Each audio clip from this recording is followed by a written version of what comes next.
آٹھواں عقیدہ کہ علم مصطفیٰ و اللہ تعالیٰ کے علم سے کوئی نسبت حاصل نہیں. یہ ذرا ذہن میں رکھیے گا.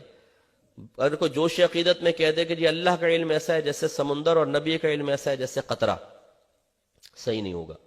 اس لیے کہ علم کی بھی کوئی نہ کوئی حد ہے، یہ سمندر کی بھی کوئی نہ کوئی حد ہے، اور اللہ تعالیٰ کے علم کی کوئی حد نہیں ہے. اس لیے یہ ذہن میں رکھیں کہ اللہ تعالیٰ کے علم اور نبی کے علم میں نسبت قائم کرنا غلط ہوگا.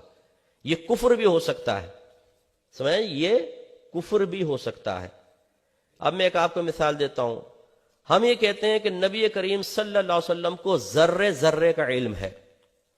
بعض حضرات اس پر کہتے ہیں کہ اگر ذرے ذرے کا علم نبی کریم کے لیے مان لیا جائے تو اللہ تبارک و تعالیٰ کے علم سے برابری لازم آئے گی، اور یہ کفر ہے. جس کو سمجھیں، جتنے بھی کائنات میں ذرے ہیں بتائیں یہ گنے جا سکتے ہیں یا نہیں؟ ایک حد تو ہے نا، ان کی کوئی نہ کوئی حد ہے. 10 ارب ہوں گے، 50 ارب ہوں گے، 1 کروڑ ارب ہوں گے، لیکن کوئی نہ کوئی ان کی مخصوص تعداد ہے. ذرات جو ہیں وہ متناہی ہیں، لا متناہی نہیں ہیں.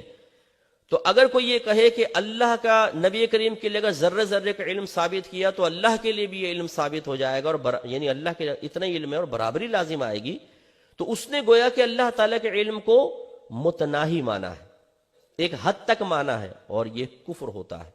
ہم نبی کریم کے بارے میں کہہ سکتے ہیں کہ آپ کو ذرے ذرے کا علم ہے، کیونکہ تمام ذرات گنے جا سکتے ہیں، متناہی ہیں.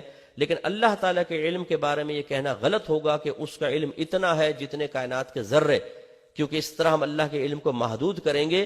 چنانچہ جو یہ کہے کہ اللہ کے نبی کا علم ان ذرات کے برابر ہے وہ کافر نہیں ہو سکتا، لیکن جو کہے کہ اللہ کا علم ذرات کے برابر ہے وہ اللہ کے علم کو متناہی قرار دینے والا ہے، اس پر حکم کفر ہوگا. سمجھ آ رہی ہے بات؟ ذہن میں رکھیں.